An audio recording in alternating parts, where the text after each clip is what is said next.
দুপুরবেলা হঠাৎই ঠিক করে ঘুরে এলাম কলকাতা থেকে মাত্র ঘণ্টাখানেকের দূরত্বে পশ্চিমবঙ্গের সর্ববৃহৎ মন্দিরে। গ্রাম্য পরিবেশে এক সুবিশাল মন্দির। মন্দিরটি যদিও এখনো আন্ডার কনস্ট্রাকশন রয়েছে, তবুও এখানে নিত্য পুজো হয় এবং বৃহস্পতিবার বিনামূল্যে মহাপ্রসাদ বিতরণ করা হয়। আজকের এই ভিডিওতে তুলে ধরলাম হুগলি জেলার বনমালীপুরে ব্রহ্মদত্ত ধামে ঝটিকা সফর। আমার চ্যানেল পুষ্পল এক্সপ্লোরসে আপনাদের সকলকে স্বাগত জানাই। দুপুরে ভাবছিলাম ঝটিকা সফরে কোথায় ঘুরে আসা যায়। অনেকের মুখেই শুনেছি হুগলি জেলার বনমালীপুরে পশ্চিমবঙ্গের সর্ববৃহৎ মন্দির স্থাপিত হচ্ছে। দুর্গাপুর এক্সপ্রেসওয়ে ছেড়ে ধরলাম বরগাছিয়া লক্ষণপুর সিঙ্গুর রোড। কড লাইনের বারুইপুরা স্টেশন পেরোতেই কিছুক্ষণের মধ্যে পৌঁছে গেলাম বনমালীপুর। দেখতে পেলাম ব্রহ্মদত্ত ধামের সাইনবোর্ড। বড় রাস্তা ছেড়ে গ্রামের মধ্যে দিয়ে চলেছে সুরকির রাস্তা। কিছুটা এগোতেই দূরে দেখা যাচ্ছে ব্রহ্মদত্ত ধামের মন্দির। চারিদিক শুধু সবুজ আর সবুজ। 15 বিঘা জমির ওপর গড়ে উঠেছে এই মন্দির। আশপাশে অনেক জমিজমা নেওয়া রয়েছে, যাতে ভবিষ্যতে গড়ে উঠবে হাসপাতাল, বিদ্যালয়, গোশালা। এখন বিকেল 4টে। সূর্যদেব ঠিক মন্দিরের পিছন দিকে জ্বলজ্বল করছে। গাড়ি, বাইক পার্কিংয়ের প্রচুর জায়গা আশপাশে। সুবিশাল গেটের মধ্যে দিয়ে প্রবেশ করলাম মন্দির প্রাঙ্গণে। মন্দিরের সময়সূচি বোর্ডে লেখা। সাধারণ দিনে মন্দির খোলা থাকে সকাল 7টা থেকে দুপুর 1টা এবং দুপুর 3টে থেকে রাত 8টা পর্যন্ত। নীল আকাশের নিচে অপূর্ব সুন্দর এক বিশাল মন্দির।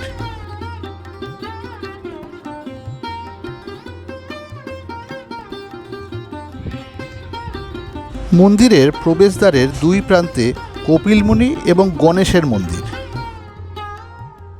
প্রতি বৃহস্পতিবার দুপুর 1:30টা নাগাদ এখানে আগত সমস্ত দর্শনার্থীকে বিনামূল্যে মহাপ্রসাদ বা ভোগ খাওয়ানো হয়।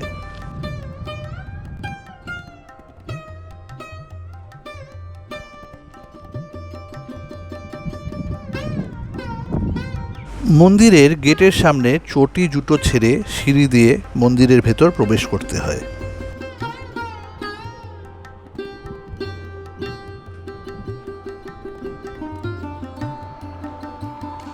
মূল দুয়ার দিয়ে প্রবেশ করলেই বিশাল হলঘর। এখানে কথা বললে ইকো হচ্ছে।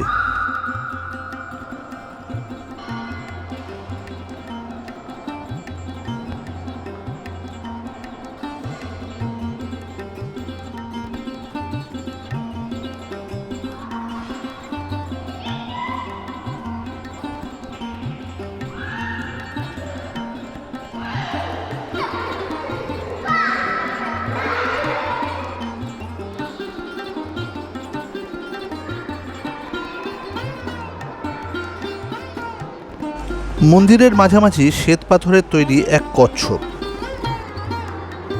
দূরে দেখা যাচ্ছে শ্বেত পাথরের ঠাকুরের মূর্তি।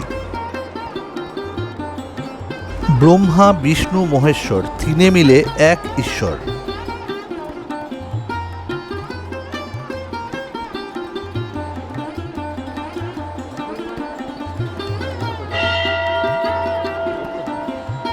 বেজে উঠল মন্দিরের ঘণ্টা। 350 কেজি ওজনের শ্বেত পাথরের তৈরি অপূর্ব সুন্দর এক মূর্তি।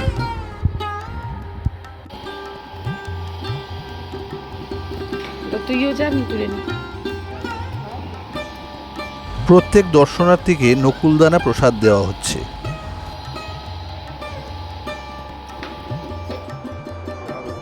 সাজানো রয়েছে আরতি করার সরঞ্জাম। সাধারণ দিনে এখানে দুবার আরতি হয়, সকাল 8টা এবং রাত 7টায়। মহারাষ্ট্রের সদ্গুরু নারায়ণজী মহারাজের ভক্তবৃন্দ এই মন্দির স্থাপন করছে। 4টি ধাম তৈরি হচ্ছে ভারতবর্ষের বিভিন্ন প্রান্তে। প্রথম ধাম মধ্যপ্রদেশের শিবদত্ত ধাম, দ্বিতীয় ধাম কন্যাকুমারীর অনুসুয়া দত্ত ধাম, তৃতীয় ধাম কলকাতা তথা হুগলি জেলার বনমালীপুরে ব্রহ্মদত্ত ধাম। আমরা এখন আছি ব্রহ্মদত্ত ধামে।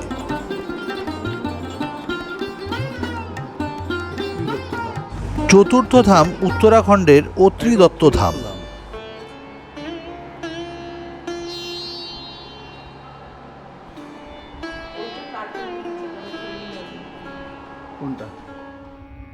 মন্দিরের বাইরে বেরিয়ে চলে এলাম মন্দিরের পিছন দিকে।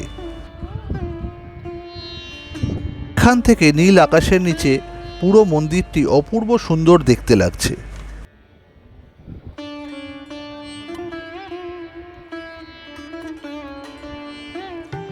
পুরো মন্দিরের স্থাপন কাজ শেষ হয়ে গেলে এটি একটি হুগলি জেলার বিশেষ আকর্ষণ হিসেবে গড়ে উঠবে। ওই পাশে ওগুলোতে সব ছোট ছোট ইয়ে হবে, কিছু একটা হবে, দেখো না সুন্দর। হ্যাঁ, তোমরা এসো না। এই মন্দিরে বৃহস্পতিবার দিনটি বিশেষভাবে পালন করা হয়।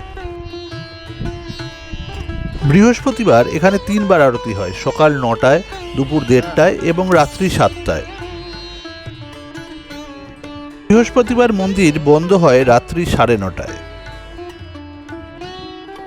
সকাল 9টার আরতির পর পালকিতে ঘোরানো হয়।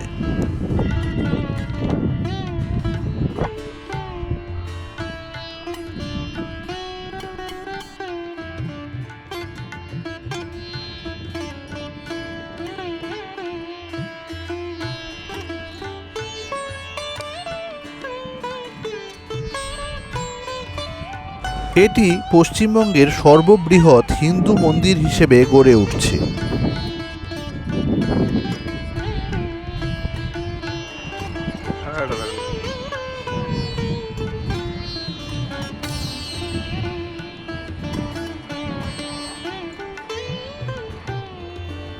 এখানে যেন এক অদ্ভুত শান্তি বিরাজ করছে।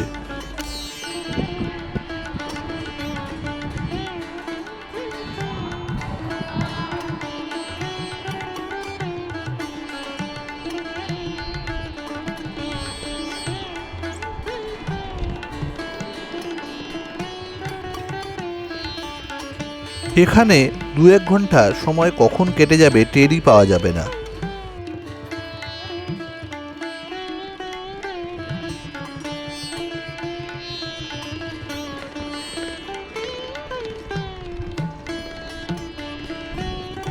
মন্দিরের বাইরে ছোটখাটো খাওয়ার দোকান গড়ে উঠেছে। একটা সুন্দর সময় কাটিয়ে রওনা দিলাম। এবার কিছু একটা খেতে হবে। চলে এলাম দুর্গাপুর এক্সপ্রেসওয়ের ওপরই হোটেল নবান্নতে। এই ধাবার বেশ নাম শুনেছি আগে। ধাবার সামনের বিরাট পার্কিং লট ভরে রয়েছে গাড়িতে। ভিতরের খাওয়ার জায়গাটি এয়ার কন্ডিশন। অনেকেই এসে এখানে খাওয়া দাওয়া সারছে। আমরা অর্ডার করলাম গরম গরম সিঙ্গারা, মাটন বিরিয়ানি যার মধ্যে স্যালাড ফ্রি,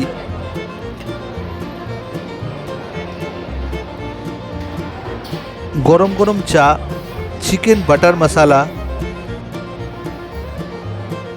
পনির পাকোড়া যেটা বেশ সুস্বাদু। আর অর্ডার করলাম তন্দুরি রুটি আর চানা মশালা। পুরোটা খেতে না পারায় পার্সেল করিয়ে নিলাম। এবার রওনা দিলাম বাড়ির উদ্দেশ্যে। ছোট্ট এই ডে আউটিং ভিডিওটি কীরকম লাগলো কমেন্ট করে জানাবেন।